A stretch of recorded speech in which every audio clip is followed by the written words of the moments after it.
how to structure your management team. So if you have multiple locations, this is the video that you want to watch, because let's dive into it. So one of the major things you want to make sure that you're doing is you're keeping control over your businesses, even though you are not the one that is there all the time. What often happens as we start to get management in place, we get less involved. We kind of, go up and we don't do the things that we used to do. And oftentimes we don't know what we should be doing to make sure that our business still remains profitable and functional the same way as when we were there. I see it all the time where people they almost like abdicate very, very quickly. And then all of a sudden they get sucked back in because things weren't being done properly, or they have issues, or all of a sudden the business stops making money, and all of a sudden they got to go back in. They let go of their managers and they end up right back where they started. And that is not what I want to happen to you. So let me just walk you through kind of a week in the run of, say a regional management position, or an owner position if you don't have a regional manager. So my organization has 4 locations currently. So the way that I run that is, number one, we start Monday off with a management tactical meeting. Now, in that, we're sharing wins. We're talking about operational things that are coming up that need to be addressed. We're talking about questions that they might have. We're reviewing their costs from the previous weeks. We're looking at the sales, food, labor costs.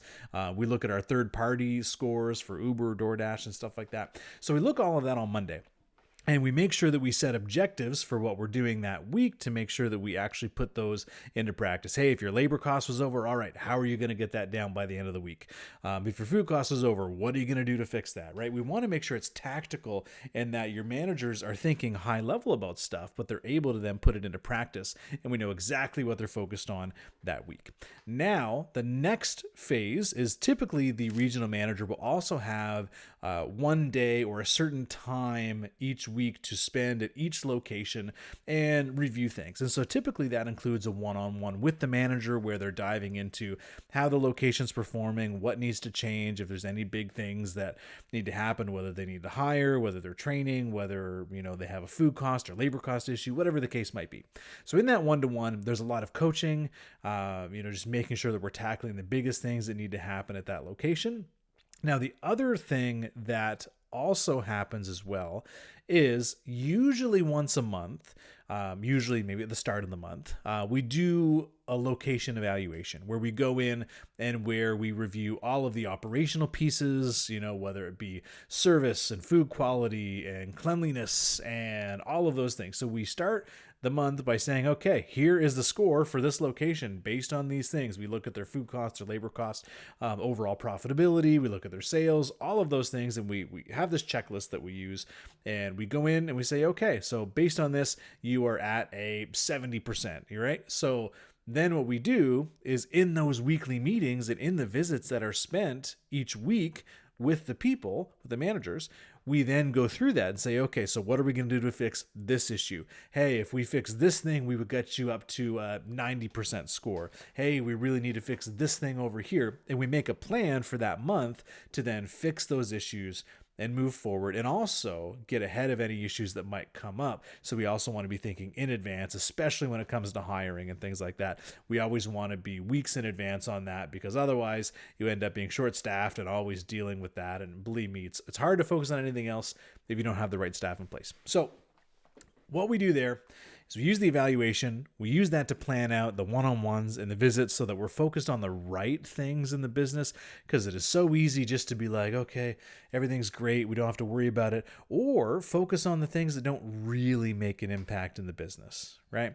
We want to focus on the most important things and the biggest things that are going to move the ball forward in the business. So after those meetings, there is an end of week report, which we have done on Thursdays. Reason we do it on Thursdays is so that the regional manager can review it on Fridays and make any adjustments as necessary. So the end of week report basically goes, okay, here are all the things I did this week. Here's the results that I saw from the actions that I took. Here's what my focus is next week. And here's a status update on all of the team members that I have. And so if you have a lot of employees, maybe you can delegate some of this to other people. But what we do is we kind of go through all the team members. Hey, we have some specific questions that we use, such as what on a scale of 1 to 10, what's the rating? Why is it that rating? What are you doing to work with them? How are we going to get them to improve? The reason we start asking those questions is because people are the foundation of everything, right? And the job of a manager is to improve the overall location in the business and handle that side of it. But they do that through working with the people that are employed there. So I wanted the managers to come back and say, hey, so this person, we were working on their ability to properly make online orders, for example. Okay, great. So, that was an issue for them. I caught a couple mistakes they were doing. So this is what I did to correct that this week. And this is how it went. Now they are not making those same mistakes. This person, we had an issue with lateness, but I addressed it and they haven't been late since. We're looking for problems and then the solutions that we put in place so that at the end of the day, we know where the managers need help, but also what they've been able to do. So I can read this report and go, hey, that's pretty great. Awesome job. You're crushing it. And I'll know exactly what they did. This is important because when you are not there to see it, you often don't see the issues that are there, but you also don't see the wins. And one of the biggest things is there is an assumption that sometimes happens that if you are an owner or regional manager and you're not seeing your managers do things, you assume that they're not doing them.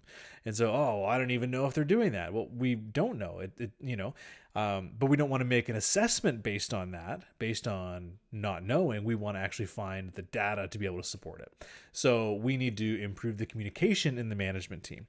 So again, there's an end of week report, and then that circles back around to our next meeting on the Monday where we review the performance for the week and all those things and address any issues. So this happens every single week. Those are the main things that we do in addition to the labor check that comes in the same day of the end of week report, just because we're checking over the labor on the Monday, Tuesday, Wednesday to make sure we're on track.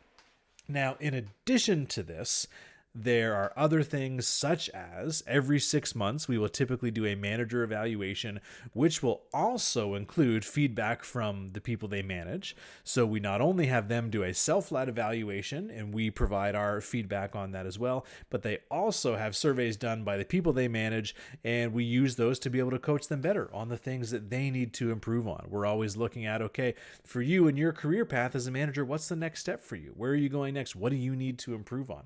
So those are a few of the things that we do to make sure that we're always looking at the next thing that's coming up. We are doing regular evaluations with our management, but on a day-to-day, week-to-week basis. The business is running the way that it should be. We're hitting issues faster than we would otherwise, and we're dealing with stuff quicker. Now, we typically also do a full, at least every quarter. We used to do this every month. We used to do an in-person, half-day manager meeting every month. Now we are doing a full-day off-site manager meeting every quarter.